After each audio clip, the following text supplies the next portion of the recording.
He didn't even raise his voice at first, just stared across the conference table, lips curling like he'd been waiting for this moment all morning. Apologize to my son, or you're done here. The words hung in the air, sharp enough to cut through the fluorescent hum. I looked around. 15 people from finance, 3 from audit, 2 interns. Every one of them froze. You could practically hear the coffee cups stop midair. His son Nathan sat to his right. Fresh out of grad school, perfect hair, confidence of someone who'd never once been told no. He smirked, tapping a pen against the report I'd spent 2 weeks cleaning up after his errors. I didn't respond. I'd learned long ago that silence has a weight of its own. The CFO, Richard Holt, leaned forward. Well? I met his eyes.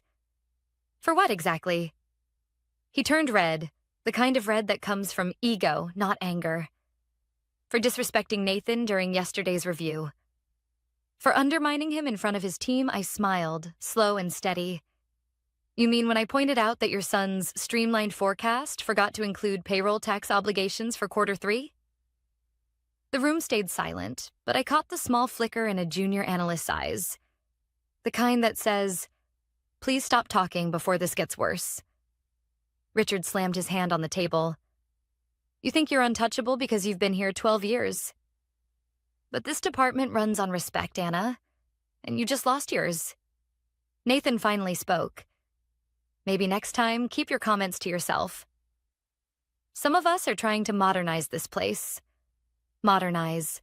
I echoed softly. That's what you call deleting half of the compliance formulas? He shrugged. Too complicated. People like simplicity. People like lies, I thought. But I said nothing. Richard leaned back, pretending composure. You have until 5 to apologize, or you can clean out your desk. And that was it. The public verdict. In front of the entire floor. No warning, no chance to explain, just an order to bow to nepotism or leave. I gathered my notes quietly, nodded once, and said, understood. He mistook that for surrender. They always do. That night, I didn't sleep. I didn't cry either. Instead, I reread my employment contract, line by line like a bedtime story. 12 years of loyalty condensed into 22 pages of clauses and fine print. And then, on page 19, subsection D. In the event of termination without cause, employee retains full rights to all internally developed compliance software and frameworks authored independently. I almost laughed. They'd never noticed it. Back when I first joined, I'd been a contractor, hired to stabilize the company's internal audit automation. When they converted me to full-time, they reused the same contract template and never deleted that clause. 12 years later, it still stood.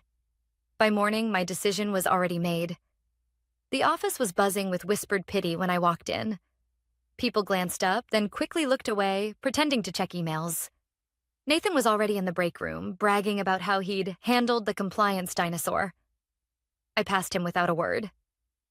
At 9:03 a.m., Richard appeared in my doorway. He looked smug, rested. Hope you learned your lesson, he said. I smiled. I did. I handed him the printed resignation letter. Crisp, folded once. He barely glanced at it before smirking. Good. Maybe next time you'll think twice before embarrassing my son. He turned to leave, but the door hadn't even shut when a voice shouted down the hall. Sir, you did what? It was Marianne, the company's legal counsel.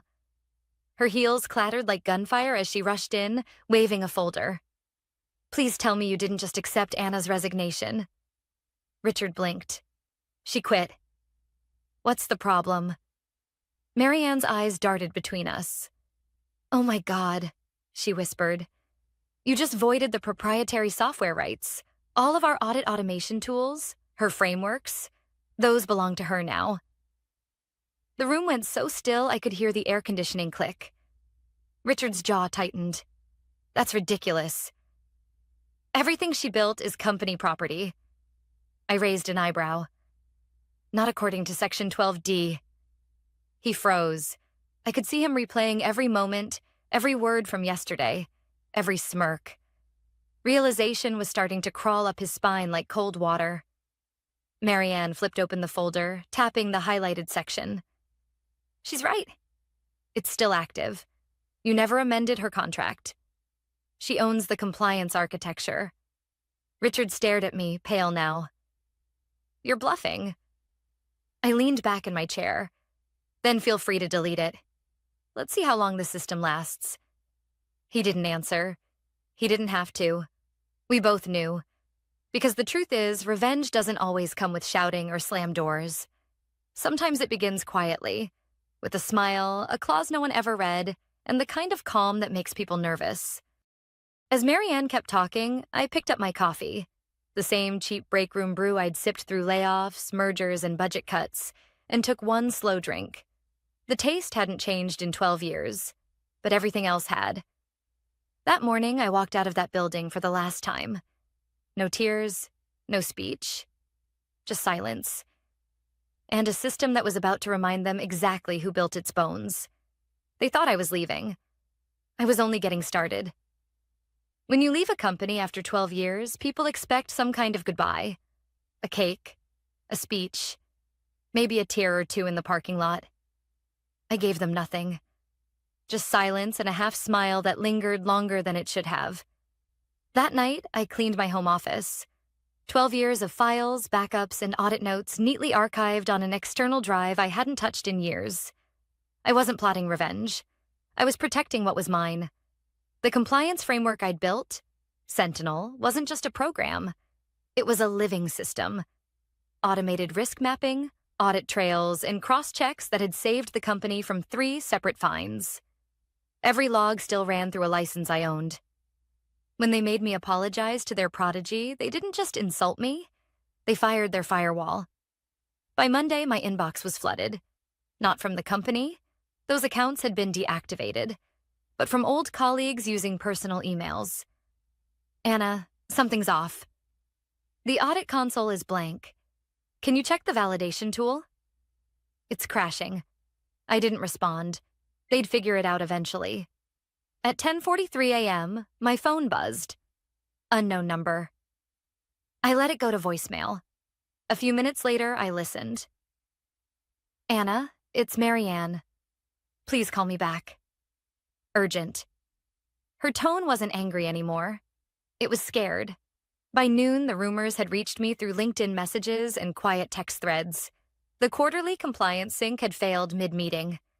Nathan's fancy, streamlined dashboard was displaying red error codes instead of financial metrics. The CFO had apparently lost his composure in front of the board. A few analysts messaged me privately. Did you do something? I didn't answer, because the truth was I hadn't done anything. Yet. See, Sentinel wasn't vindictive. It was obedient. It was built to follow one simple rule. Maintain operational integrity unless license ownership changes. When Richard accepted my resignation without legal transfer, the system automatically entered restricted mode. That meant read-only access, no updates, no exports, no external syncing. In plain English, frozen. It wasn't revenge. It was protocol. Around 2 p.m., Marianne called again. I picked up this time. Anna, we need to talk, she said quickly. The system locked everyone out. The license is reading owner authorization required. It says your credentials are still listed as primary. I sipped my tea. That's correct. She exhaled. Can we meet? Maybe we can negotiate a handover? I'm not unreasonable, I said softly. But I'm not a fool either. You and I both know that framework is my intellectual property. I understand, she said carefully. But the CFO, he's saying you intentionally sabotaged? I cut her off. Marianne, don't finish that sentence. You know exactly how Sentinel works. It followed its license clause. They triggered it themselves. She hesitated. Can you at least help us restore read access? The audit committee is panicking. There's a board review tomorrow. Send me the request in writing, I said. There was a long pause before she replied. You really built a fortress, didn't you? No, I said. I built accountability. That evening, I went for a walk near the river, trying to clear my head. For the first time in months, I didn't feel small. I felt still. When people think of revenge, they picture chaos. Lawsuits, screaming matches, shattered glass. Mine was quieter. It lived in the fine print no one read, in the lines of code they dismissed as legacy junk. Around 8, my phone buzzed again. A message from one of my former interns, Leah. They're saying the board called an emergency session. Nathan can't recover the audit reports. Richard's blaming IT. People are terrified. I typed one word back. Expected. By morning, things had escalated. The company's quarterly investor presentation was due in 3 hours. The financial data, every number tied to risk and compliance, was locked. I didn't need to be in the building to imagine the panic. The same interns who once fetched coffee were now fielding calls from executives who suddenly couldn't open files. At 9:07 a.m., Marianne called again. Anna, please. The CFO is, well, he's not doing well. The board wants to resolve this. They're asking what it would take to reinstate the license. What it would take, I repeated slowly, is an apology. The same one I was denied. You want Richard to apologize? I want accountability, I said. And I want my consulting rights reinstated under Raven Analytics, LLC. I own it. It's the original contracting entity before I was internalized. Otherwise, Sentinel stays asleep. She didn't argue. I could hear typing in the background. I'll relay that, she said finally. An hour later, social media started whispering. The company's investor call had been postponed due to technical challenges. Stock dipped 4% before lunch. And then, at 2:16 p.m., my phone lit up again. Private number. Anna. Richard's voice cracked through the line. Let's talk. Of course, I said. Just remember, you're the one who wanted a public lesson. He didn't answer right away. I could almost hear him swallow his pride through the static. When he finally spoke, his voice was lower. We'll fix this. Just tell me what you need. I smiled. Good. Because this isn't about breaking your company. It's about reminding it who built the walls that keep it standing. And for the first time since he'd humiliated me, he said the words I never thought I'd hear. I'm sorry. But I wasn't done yet. Because apologies without change, they're just noise. And I'd spent too many years listening to men like him make noise. The apology came on a Wednesday morning, 30 hours after the company's investor meeting collapsed into silence. Richard called me from his office, his voice steadier than before. Anna, we've reviewed your contract. Legal confirmed the clause. I may have spoken out of turn. May have? I repeated. He sighed. I'm sorry, all right? Let's just fix this. There it was, the apology. Not because he meant it, but because he had no choice. I'm not against fixing things, I said, but I won't just hand Sentinel back for free. I built that system. It's my work. He exhaled sharply. What do you want? I want recognition, consulting rights, and a clean exit package, retroactive to the date of my resignation. There was a pause. You're holding us hostage, Anna. I almost laughed. No, Richard. I'm holding you accountable. By the next morning, Marianne reached out to schedule a formal discussion. Off the record, she said. The board is furious. They want this resolved quietly before it reaches investors. You still have the only license key I agreed to meet in person. Neutral ground. A cafe halfway between downtown and the industrial park where the company's office sat like a gray box of glass and ego. When I arrived, Marianne was already there. Laptop open, legal documents scattered across the table. She looked tired, worn thin. I'm not here to fight, she started. But you have to understand what you're doing, locking an entire compliance system, has consequences. What I did, I said calmly, was follow procedure. The license reverted to me because of Richard's decision. The system isn't locked out of spite. It's locked because the terms changed. She rubbed her forehead. The board won't see it that way. The board can read, I said. Clause 12D has been there since day one. Marianne stared at me for a long moment. Do you know why they're really panicking? I shook my head. Because the SEC is requesting an audit review from your system. They can't generate it without your credentials. If we miss that deadline... She didn't finish the sentence. She didn't have to. I leaned back. Then it seems we both have incentive to resolve this quickly. She nodded, typing something into her laptop. Here's the proposal. You'll be rehired as a consultant under Raven Analytics LLC, independent status, full control of your framework, compensation, triple your previous salary, retroactive benefits included. In return, you'll restore system access and provide operational continuity. I read the offer slowly. It was more than I expected. Too generous, almost. What's the catch? I asked. Marianne smiled thinly. No catch. Just a confidentiality clause. They don't want the story getting out. I closed the laptop. Tell them to remove that line. I'm not interested in silence anymore.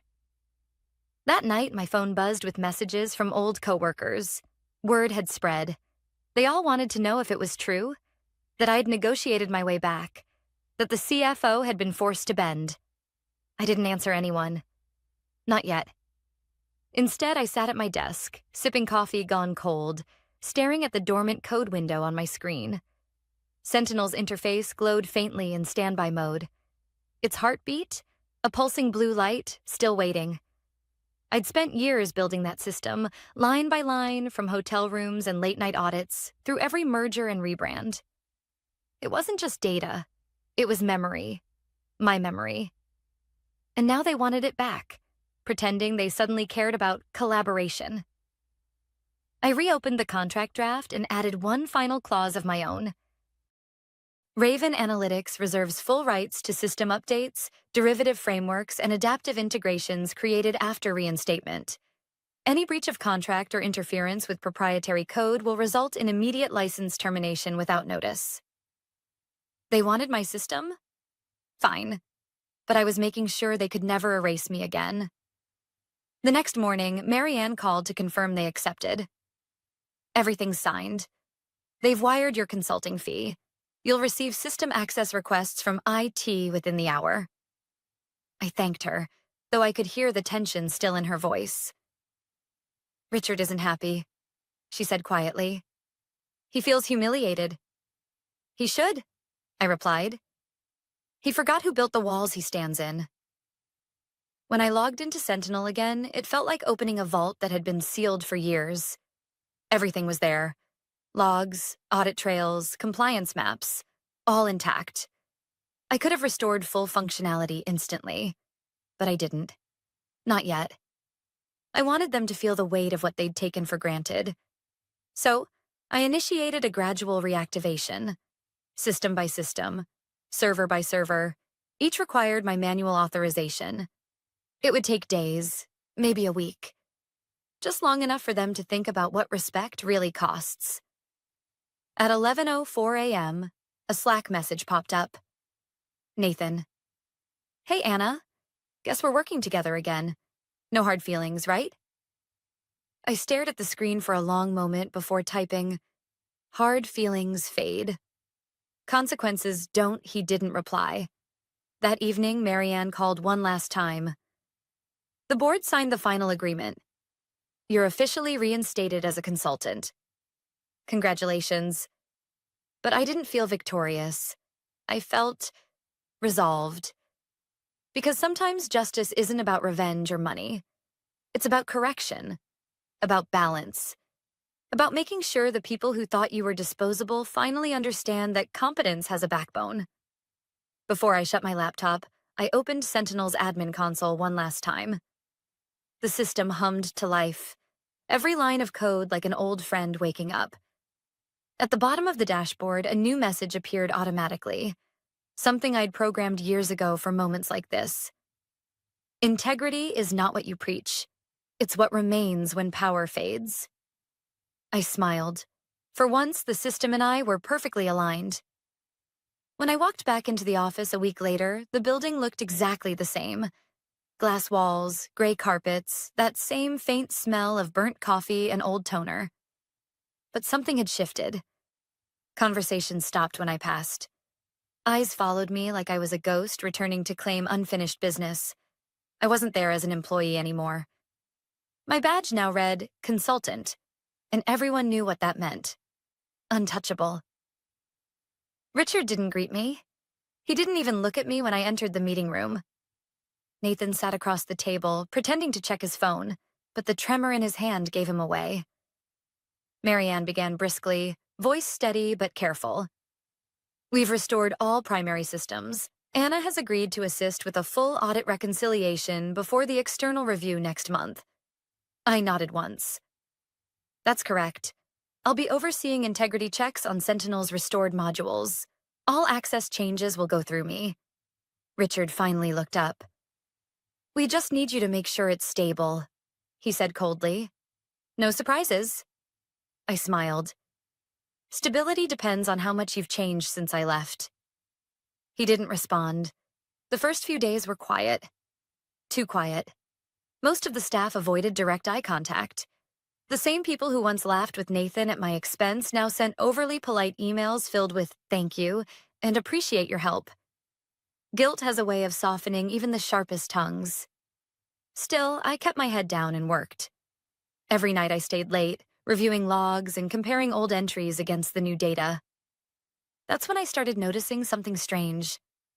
Hidden among the audit records were unexplained edits, manual overrides entered during the months I was gone. They weren't random. They were deliberate. Transactions flagged as vendor discrepancies had been reclassified as approved exceptions. Dozens of them. At first, I thought it was sloppiness. But when I cross-checked the vendor IDs, they all traced back to one of Nathan's new efficiency initiatives. I opened the change history. Every single override had been done under his admin credentials. I sat back in my chair, pulse slowing. This wasn't incompetence. It was manipulation. The next morning, I walked into Marianne's office. She looked exhausted, surrounded by folders and coffee cups. Do you have a minute? I asked. She gestured to the chair. Always. What's going on? I slid a printed report across her desk. I found these in the audit logs. Unauthorized modifications, all tied to Nathan Holt. She frowned, scanning the pages. Are you sure these weren't system errors from the license transfer? I'm sure, I said. These are manual entries. Look at the timestamps, each done after 11 p.m. That's not batch automation. That's human. Her expression changed. If these are what I think they are, the SEC could see this as data tampering. Exactly, I said quietly. And Richard has no idea. She leaned back, rubbing her temples. Anna, this could destroy them. I didn't answer. She already knew where my thoughts were going. That afternoon, I was scheduled for a status update meeting with Richard and Nathan. The room felt colder than usual, the air heavy with unspoken tension. Richard started stiffly. How's the system performing? Flawlessly, I said. But there's something you should see. I turned my laptop toward them, displaying the audit trail on the screen. A neat timeline of every manual edit, every reclassification, each bearing Nathan's digital signature. Nathan's smirk disappeared. That's not what it looks like. Richard blinked. Nathan, what is this? Probably test data, he stammered. You know how these systems can glitch. Glitches don't log user IDs, I said calmly. These were intentional. Richard's face went pale. You're saying my son falsified audit data? I'm saying your son altered regulated financial records, I replied. And the timestamps prove it. Nathan stood abruptly, chair scraping the floor. You're just trying to get back at me. I didn't raise my voice. I don't need revenge, Nathan. I have proof, he stormed out. muttering something under his breath. But Richard stayed seated, staring at the screen. His jaw tightened, his fingers trembling slightly on the table. Finally, he whispered, "How bad is it?" "Bad," I said. "Enough to trigger an investigation if anyone outside finds out." He closed his eyes. "Can you fix it?" "Not without leaving a trace," I replied. "And not without breaking the law myself." Richard looked up, defeated. "Then what do we do?" I leaned forward, lowering my voice. "You do what you should have done from the beginning. Tell the truth. And let me clean it up properly." He stared at me for a long time. Then, quietly, he nodded. That night, I stayed in the office long after everyone else left. The building hummed with low fluorescent light, the kind of silence that feels alive. I opened Sentinel one last time, locking Nathan's credentials and preserving the logs in a separate encrypted archive. Not to destroy him, but to protect myself. When I finally shut down my computer, it was past midnight. My reflection in the dark screen looked tired but certain. I wasn't the same woman who'd been ordered to apologize. I was the one they now relied on to save them. And maybe that was the sweetest revenge of all. Watching the people who once dismissed you realize that the foundation they tried to bury you under was the very ground keeping them from collapsing. By Monday morning, the whispers had spread beyond the office. Something about data irregularities, late-night edits, vendor concerns. No one said Nathan's name out loud, but everyone knew. Corporate gossip travels faster than Wi-Fi. When I arrived, the receptionist greeted me with a nervous smile. "Morning, Ms. Keller. Mr. Holt is in early." Of course he was. Panic wakes people up better than coffee. Richard was already in the boardroom, pacing. The lines around his eyes looked deeper, the arrogance gone. On the table lay a printed report, my audit report, open to the page that exposed Nathan's edits. Marianne sat quietly beside him, legal pad in hand. "Anna," Richard began, voice rough. "Close the door, please." I did. He sank into his chair, exhaling. "The board knows." "Someone leaked the audit summary." "Leaked?" I asked carefully. "From where?" He shook his head. "Doesn't matter. What matters is the damage. The SEC wants clarification. I'm meeting with them tomorrow." Marianne glanced up.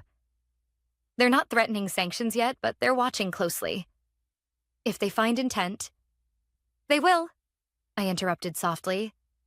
"The logs don't lie." Richard rubbed his face with both hands. "Nathan swears it was an oversight." I leaned forward. "Oversight doesn't explain deliberate overrides." His voice cracked.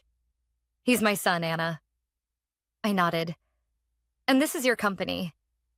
You'll have to choose which one you're willing to lose." Silence filled the room. That afternoon, Nathan showed up at my office door, pale and defiant. "You think you've won, don't you?" I didn't look up from my screen. "There's nothing to win. I'm just doing my job." "You could have deleted those logs," he snapped. "You didn't have to show them." I finally met his eyes. "You're right. I didn't have to. But I also didn't have to cover your mistakes." He laughed bitterly. "You think my dad will choose you over me?" "I think," I said slowly, "he's realizing what happens when you build a legacy on shortcuts." For a moment, the confidence drained from his face, replaced by something almost human. Fear. Then he turned and walked out, slamming the door behind him. I didn't follow. The next day, the board convened an emergency meeting. I wasn't supposed to be there, but Marianne insisted I attend as technical advisor. When I entered, the tension was thick enough to taste. Richard sat at the head of the table. Nathan was beside him, eyes down. Across from them were 7 board members and a representative from the external audit firm. The chairwoman spoke first. "We've reviewed the preliminary findings. It's clear that unauthorized changes were made to financial audit data. Ms. Keller, can you confirm that these edits were performed using Mr. Nathan Holt's credentials?" I nodded. "Yes, ma'am." Every entry is time-stamped, verified, and backed up across 3 independent logs. Nathan shifted in his seat. It was a trial process. We were testing a faster classification method. The chairwoman didn't blink. Testing without documentation, without authorization, and within a regulated system? Richard tried to interject, but she raised a hand. Mr. Holt, your leadership allowed this to occur. That's a failure of oversight. He went silent. I kept my tone neutral. I've already prepared a restoration plan to correct the discrepancies. It'll take 2 weeks, but it's recoverable. The chairwoman nodded. We appreciate your diligence, Ms. Keller. As for Mr. Nathan Holt, the board will deliberate on disciplinary action. Nathan's eyes darted to his father. Dad, say something. But Richard didn't. He just stared at the table, shoulders heavy. After the meeting, Marianne caught up with me in the hallway. You handled that well, she said quietly. They'll likely remove Nathan from his role. Richard may step down too. I didn't want this, I said. I know, she replied. But sometimes integrity looks like betrayal to the wrong people. Her words stayed with me. 2 weeks later, the system was stable again. Sentinel purred quietly, its metrics flawless. I'd completed the restoration ahead of schedule, delivered the report, and finalized my consulting payout. On my last day, Richard came to find me. He looked older, defeated, but his voice was softer than I'd ever heard it. I wanted to thank you, he said. You saved this company, even after what I did. I didn't save it, I said. I just stopped it from collapsing under its own lies. He nodded slowly. Nathan's resigned. The board's making it official next week. He's angry, but maybe it's what he needs. I didn't answer. Some lessons cost what they should. He cleared his throat. There's one more thing. The board wants to offer you the role of compliance director. Full authority. No more consultants above you. For a moment, I just looked at him. 12 years ago, I'd have said yes without hesitation. But now? I appreciate it, I said gently. But I've built enough foundations for other people. It's time I build something for myself. He nodded again, understanding more than he wanted to. Good luck, Anna. That evening, I walked out of the building for the second and last time. The sunset hit the glass panels, turning the office gold for a moment before fading back to gray. My phone buzzed. A message from Marianne. You did the right thing. Proud of you. I smiled faintly, then deleted it. Because this wasn't about pride. It was about peace. People like Richard and Nathan will keep rebuilding their towers, patching cracks they can't see. But I'd learned something they never would. Power doesn't come from titles or threats. It comes from knowing you can walk away. And the system still remembers your name. As I reached the street, I looked back once. The building stood quiet, humming with the same electricity I'd once kept alive. Then I turned and walked toward the city lights. Not as an employee, not as a victim, as the architect of my own ending.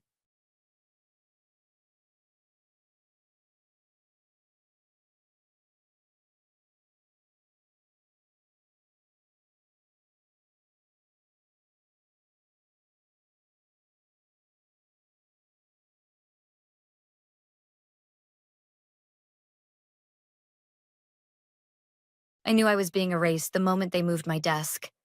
Not fired, not demoted. Just relocated to the back corner of the office next to the humming server rack that sounded like a dying refrigerator. It's funny how silence can be louder than words. No one said a thing, but everyone understood what it meant. I was no longer part of the conversation, only the paperwork. And that was fine by me. For a while, I had joined Ecliptech Systems when it was barely more than a handful of engineers and a shared dream built out of caffeine and unpaid hours. Back then, I was the one who made sure things actually worked. Filed the incorporation docs, cleaned up the early contracts, found the tax loopholes that saved us from collapsing in our first year. When prototypes failed and tempers flared, I was the one who stayed late rewriting the compliance reports so our investors didn't see the cracks. Mary's the glue, the founder used to say. She keeps the ship from sinking. Somewhere along the way, glue became invisible.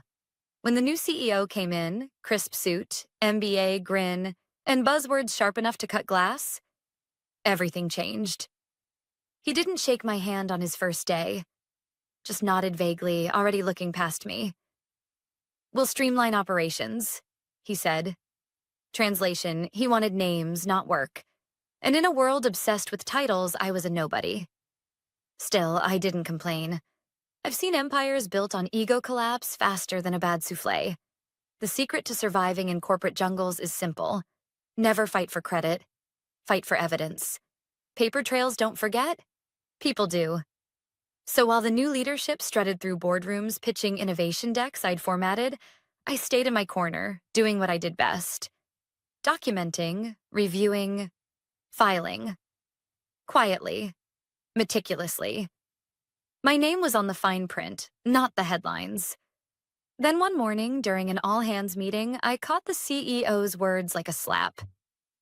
"Mary just handles the paperwork," he said, chuckling. Brilliant with forms, though. Everyone needs one of those. Laughter rippled around the room. Polite, nervous laughter. The kind that fills space when no one wants to disagree with power. I smiled. Even clapped once. Because that's the trick, isn't it? You let them underestimate you. It's the only camouflage that never fails. What he didn't know, what none of them did, was that for the last 7 years, every time they'd filed a provisional patent, every time an engineer sketched an idea on a napkin, every time legal panicked over phrasing that might violate an NDA, it had gone through me. Every single one. Not because I demanded it, because no one else could translate the chaos into something the US Patent Office would actually approve. I wasn't a lawyer, but I was the one who made the messy genius of others make sense to the system. I knew which designs were real and which were smoke. And when you touch that much intellectual property, some of it touches back. That night, I stayed late again. Everyone else had gone home. Their Slack statuses switched to offline, but I was still at my desk reading a draft of our upcoming acquisition deck. The CEO was planning to sell Ecliptech to a conglomerate, one of those faceless giants that eats smaller companies for breakfast. And in his glowing presentation slides, I saw the future laid out in glossy bullet points. Streamlined transition, unified leadership, core assets fully secured. Except one thing wasn't secured, because buried inside the due diligence appendix, in the hundreds of filings, patents, and authorizations they'd need to prove ownership, were 54 documents that carried my signature. Some as co-author, some as sole drafter. All legally binding, all verifiable. And not once had anyone ever asked me to sign a work-for-hire clause. I sat there, staring at the screen while the office lights flickered in the reflection of the glass wall. For years, they'd dismissed me as the paper pusher, the note-taker, the quiet one. But the truth was written right there, black ink on federal records. I was the architect behind half of what they were selling. I didn't plan revenge. I didn't plan anything at all. I just printed copies, one set for home, one for the lawyer I quietly kept on retainer, a habit from years of watching startups implode. The next morning, I went to work as usual, smiled at reception, brought donuts, pretended nothing had changed, because for now it hadn't. The acquisition meeting was still 2 weeks away, but time is a funny thing when you know a storm is coming. Every joke about the paperwork girl, every condescending smile, every time they forgot my name on the slide deck, it all started to sound different, louder, almost like an overture before the curtain rises. And as I filed another set of irrelevant compliance documents, I felt something shift. They thought I was invisible, but I knew better. I wasn't the glue anymore. I was the foundation. And they were about to learn what happens when the foundation stops holding the weight. Because in business, just like in life, what you dismiss as paperwork can turn out to be the deed. And honey, mine had 54 signatures. The acquisition countdown had begun. Emails buzzed through the office like caffeine-fed hornets. Due diligence data room access, patent summary request, ownership verification pending. It was all happening fast. Too fast. Everyone was walking taller, dressing sharper, talking louder. The interns started wearing blazers. Even the engineers shaved. You could smell ambition in the recycled air. The CEO was in his element, strutting from meeting to meeting with that permanent tan and TED Talk confidence. This acquisition, he said at the Monday briefing, will redefine Ecliptech's legacy. We're finally being recognized for our innovation. I stood at the back, clipboard in hand, taking notes like always. He didn't look at me once. Nobody did. That's the thing about being invisible. You see everything. After the meeting, I went back to my corner and checked the shared drive. The buyers, a conglomerate called Trionis Technologies, had already begun reviewing our intellectual property. Every file I'd ever touched was in that folder. Every draft, every revision, every filing number. And there it was, in plain sight. Inventor, Mary S. Leland, 54 times. I stared at my own name as if it belonged to someone else. Years of quiet, late-night work reduced to a line item. But those lines were starting to glow like fuse wires. Because I knew what Trionis would find. They'd see that the person who just handled paperwork had authored the very filings that determined Ecliptech's valuation. That afternoon, I overheard the CEO in the hallway talking to our CFO. "We'll make this clean," he said, his voice too casual. "The buyers don't need to know who drafted what. It's company property." The CFO hesitated. "But Mary's admin." The CEO cut in, his smile audible. "She doesn't own a thing." I smiled to myself. That word again. Admin. It's what men say when they don't know how to define competence that doesn't look like theirs. I stayed quiet, of course. Quiet is where power grows. Over the next few days, I became a ghost haunting my own legacy. I'd see my work in presentations, my phrasing in legal summaries, my language in investor decks, all stripped of my name. Maddening? Sure. But I'd learned long ago. Emotion clouds precision, and precision was my weapon. By Thursday, Trionis had started requesting clarifications. I saw the emails as they came in. Please confirm inventorship details for filings 2043 to 2057. Requesting original documentation of co-author acknowledgement. The CEO's assistant forwarded them straight to legal, tagging the CEO with, "Handled internally. No need to involve Mary." They were panicking. Quietly. You can always tell when a leader starts copying legal on every sentence. That evening, I got a message from an old friend, Dylan, one of the engineers from the early days. He'd been looped into the acquisition team as a technical consultant. "Hey, Mary, quick one. Trionis asked if you're still with the company." "Why?" My fingers hovered over the keyboard. Then I typed, "Because they finally read the fine print." I didn't elaborate. On Friday morning, the CEO called a core team alignment session. Translation, damage control. I wasn't invited, naturally, but my access still worked. Years of setting up compliance systems had their perks. So while they were in the glass conference room upstairs, I opened the shared folder titled IP Due Diligence Response. Inside were edited drafts of the filings, mine, with my name replaced by corporate entity Ecliptech Systems. I leaned back, exhaled, and let the weight of it settle. They weren't just ignoring my work anymore. They were rewriting history. I didn't confront them. Not yet. I just began quietly restoring the truth. I opened my private archive, the one I'd built out of habit, and cross-referenced every altered document against the originals I'd printed and time-stamped years ago. Each carried a federal filing ID, an unchangeable digital record. You can Photoshop a name, but you can't rewrite a timestamp in the USPTO database. By the time the office emptied for the weekend, I'd built my own folder. 54 PDFs, perfectly ordered, annotated, undeniable. I renamed it Inheritance, because that's what it was. That night, I couldn't sleep. I lay awake replaying every meeting, every time someone had taken credit for my work, every time I'd stayed late so someone else could present my findings the next morning. It wasn't bitterness. It was clarity. I thought about what Dylan once said years ago, when we were debugging a prototype at 2 a.m. "Mary, you're the system." I'd laughed then, but now I understood. Without me, the company didn't run. It merely pretended to. Monday arrived with its usual fake cheer. The CEO strutted into the office with a fresh haircut and said loud enough for everyone to hear, "The acquisition board meets Wednesday." Let's make it seamless. That word stuck in my mind all day. Seamless meant no interruptions, no surprises. And yet, surprises were exactly what Trionis was about to find. Because while they thought I was the paperwork girl, I was also the paper trail. And in the world of billion-dollar acquisitions, the paper trail isn't background noise. It's the truth.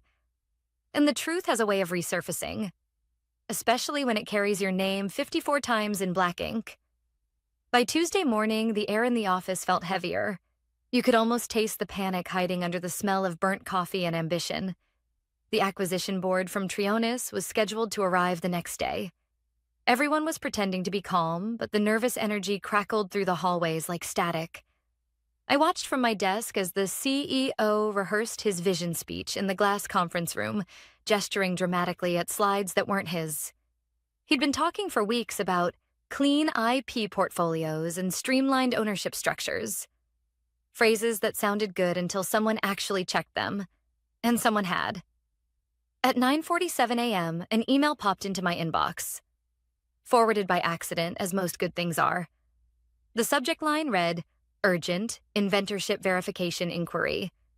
The message was short. A Trionis legal associate was requesting direct confirmation from Ms. Leland regarding filings number 2028 to number 2082. It was polite, clinical, but I could feel the tremor between the lines. They'd seen my name. I knew what that meant. They were starting to question who really owned what they were buying. 10 minutes later, my office phone rang. An internal call from HR. "Hey, Mary," came the bright, artificial tone of Kara, our HR director. "The CEO would love to have a quick chat upstairs, just to align before the board meeting." I almost laughed. Align. That's what they call it when they're about to ask you to disappear quietly. When I stepped into the executive floor, the atmosphere shifted. The receptionist didn't smile this time. The blinds were half closed, casting long shadows across the hallway. The CEO's assistant gave me a tight nod and gestured toward the small conference room. Inside were 3 people: the CEO, Kara from HR, and Tom from legal. The same trio you see in every story that ends with the word termination. "Mary," the CEO said smoothly, "thanks for coming up." He was smiling too hard. "We've had a little misunderstanding in the acquisition paperwork. Nothing serious, just some clerical mix-ups involving your name on old filings." "Mix-ups?" I asked, my voice calm. He nodded quickly. "Yes, apparently your name was listed as an inventor on some legacy patents. Total coincidence, of course. The buyers just need clarification that you were in an administrative role, not a contributing one." Tom slid a document toward me across the table. A single-page statement, already printed. My name at the top. At the bottom, a signature line. "This confirms that any inventorship or authorship listings naming Mary S. Leland were administrative in nature and do not imply ownership or intellectual contribution." I read it once, then again, slowly. Kara shifted uncomfortably. The CEO kept smiling. "Once you sign, this all goes away," he said. "We can't have delays, you understand. Trionis needs clarity before tomorrow's session. I set the paper down. You want me to disclaim the patents?" "It's just formality," he replied quickly. "You're not giving anything up." "It's symbolic," I smiled faintly. Funny thing about symbols. They tend to have meaning. His jaw tightened. "Mary, this isn't personal." "Of course it isn't," I said. "It's business." And in business, we verify everything. I reached into my bag and pulled out a manila folder. Their expressions changed immediately. Inside were the original filing copies, stamped, dated, and certified by the patent office. My signature sat neatly beside the former CTO's. Tom leaned forward, his eyes scanning the documents. "Where did you get these?" "I filed them," I said. Silence. Just the faint hum of the air conditioner and the sound of the CEO's pen tapping against the table. He tried one last time, voice low. "You realize what this could do to the acquisition?" "You could cost us millions, Mary." "Think carefully." "I have," I said quietly.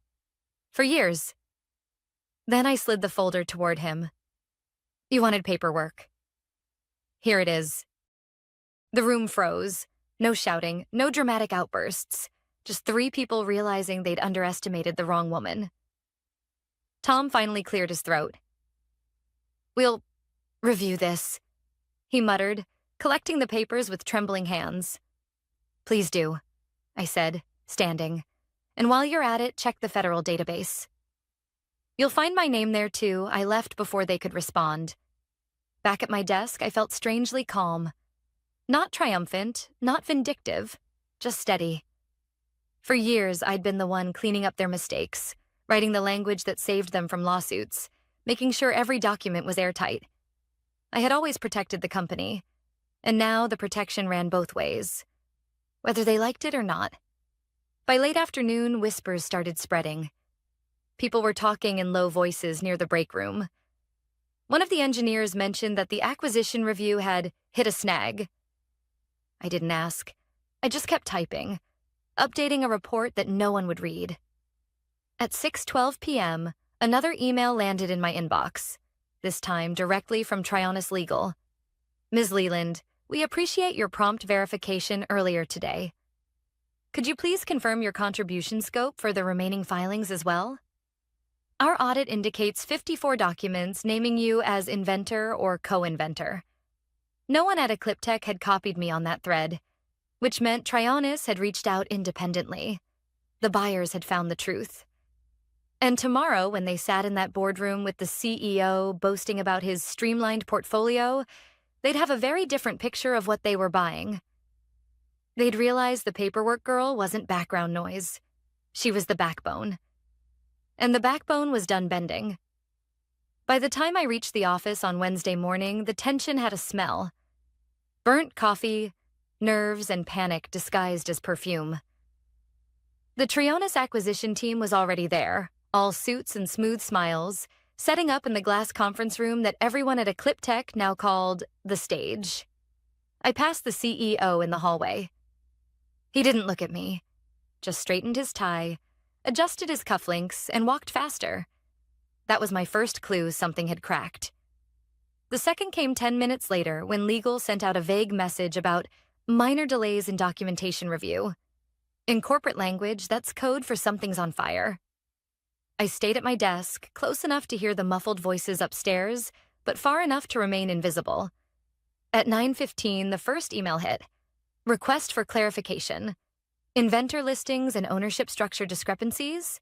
Filings number 2028 to number 2082. Requesting full documentation. They'd found it.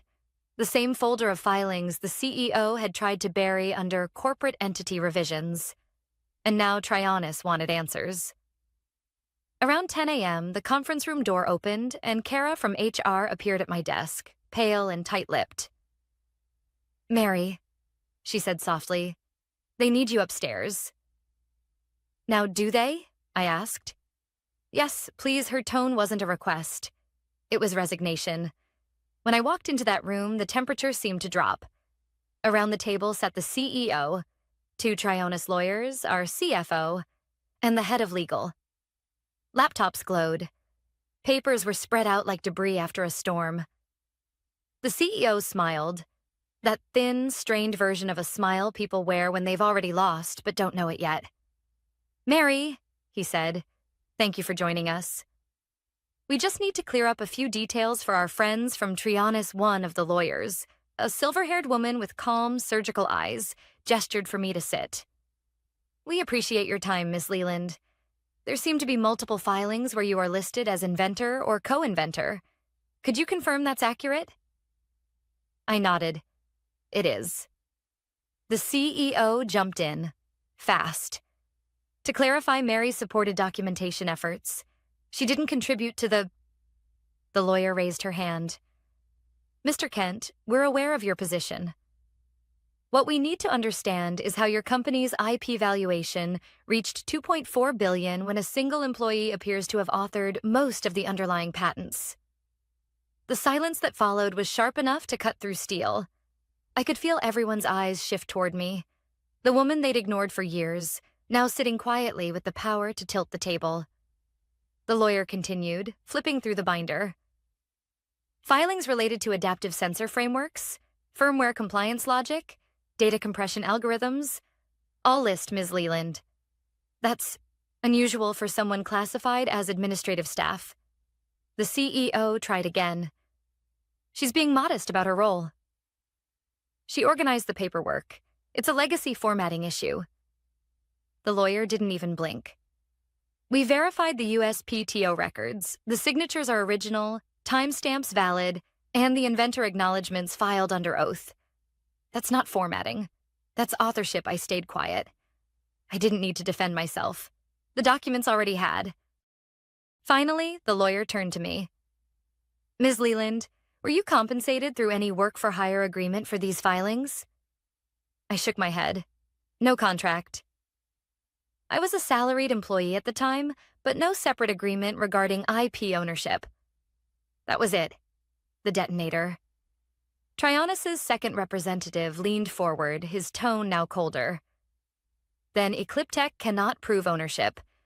These filings form the core of your valuation. If they don't belong fully to the company, we can't proceed. The CEO's voice cracked. This is insane. She's just admin. The lawyer looked at him steadily. Then you should have read your own contracts. It was quiet after that. Not peaceful quiet, the kind that hums with humiliation. The CFO looked down at his notepad. Legal rubbed his temples. Kara stared at the wall. I spoke only once more. You asked for clarity, I said softly. Now you have it. The CEO looked at me, fury barely hidden behind his eyes. Do you have any idea what you've done? I met his stare. Protected the truth. The meeting adjourned without ceremony. The Trionis team gathered their binders and left with curt nods. The CEO stayed seated, unmoving.